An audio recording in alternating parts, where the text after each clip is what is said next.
Hello, ang napili kong topic to present is linear correlation coefficient, where we will measure the strength and direction of a linear relationship between two quantitative variables. So, in simpler words, i-identify natin papaano and gaano na impluwensyahan ng isang bagay yung isa pang bagay. Kunwari, yung average na tulog mo, tapos yung grades mo, pero in this case naman is the time taken for college students, specifically BSCS, to get to school in minutes, but it does not matter since unitless natin i-input yung data. And also their midterm breaks. So yung problem natin is calculate the linear correlation coefficient between students, 10 students, travel time in going to school, the x variable, and their midterm grades, or the y variable. So actually, I gathered this data from our class. So I asked them, and the problem seems common. But what if x and y are not given? Not given directly, but rather x squared and xy. Ito yung naisip kong way para medyo baguhin yung problems na ginagawa namin sa school. And later, we will try to conduct scatter plot para lang mas ma-visualize and accept natin yung result mamaya. Sa problem na to, as I said earlier, kung makikita nyo sa table, uh, this given na yung dalawang ito. Uh, sa dalawang to, yung xy tsaka x squared, uh, we have no choice but to solve for x squared first in order to find the x. And we can do that by finding the square root of x squared. So, solve na natin.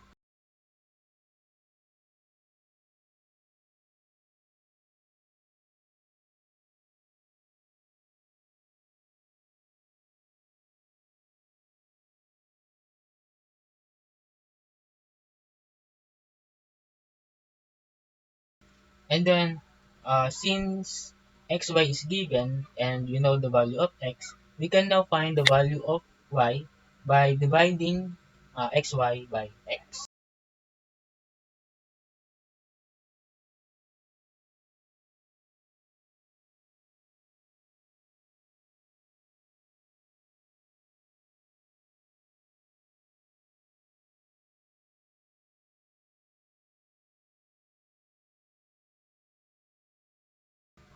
And ang kulang na lang is yung y squared column. And obviously, i-squared lang natin yung mga nakuha nating y.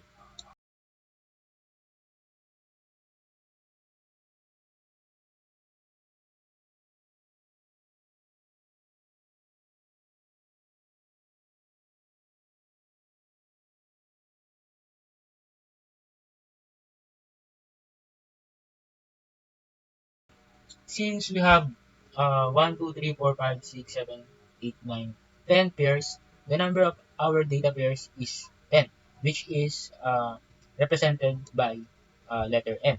So, hindi pa tayo pwedeng mag-proceed sa pag-substitute kasi wala pa tayong masasubstitute. We first need to find the summation of each of these remaining column, and we can do that just by adding all the data in a column.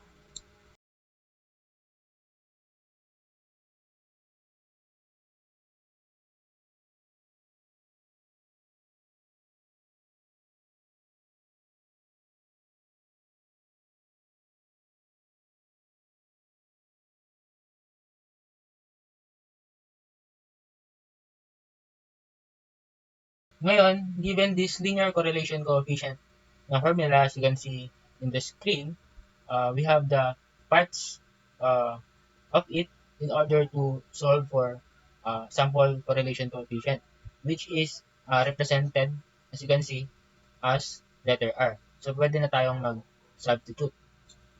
Bale,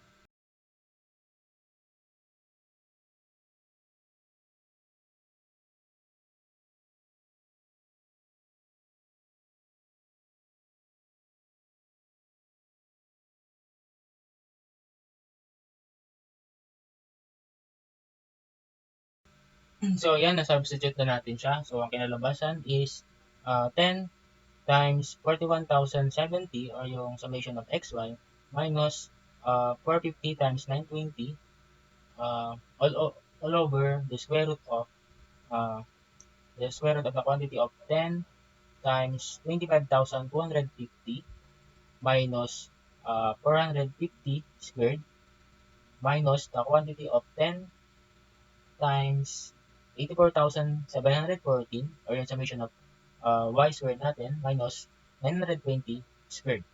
So ngayon i-calculate natin siya.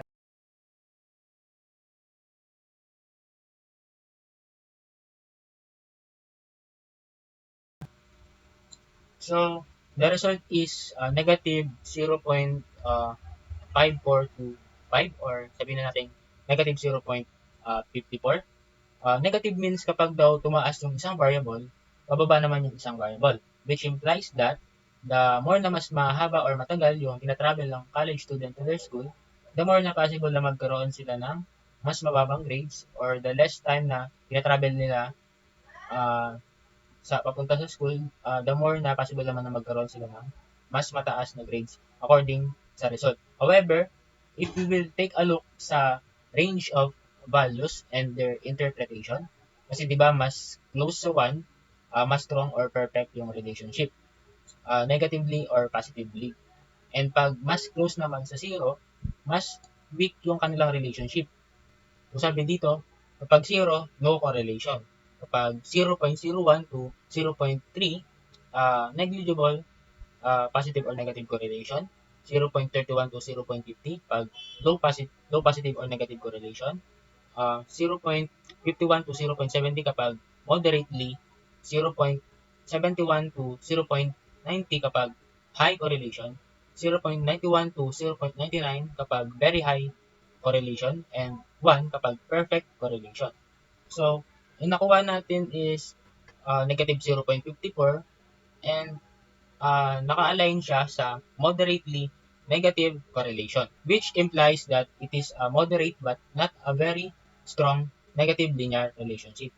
So, to be more accurate, this means that there's a moderately tendency for the students' grades to decrease as their time of traveling to school increases.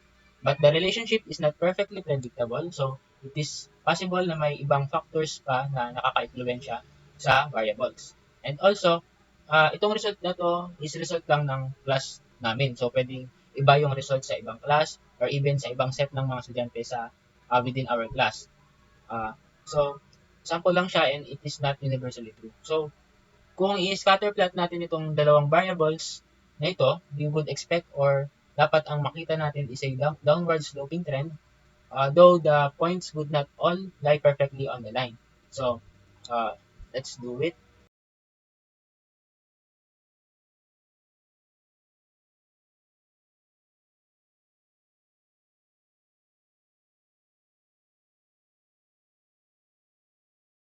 So, kung makikita natin, ganito siya, negative siya, so dapat pa-backslash yung kanyang line, and 0.5 something siya, so makikita natin na they are somewhat forming a line, though they are not forming a perfect or an absolute uh, straight line. So, pero mas maganda siguro kung medyo i-adjust natin to kasi naka-centralize lang lahat ng plot or ng tool block sa taas.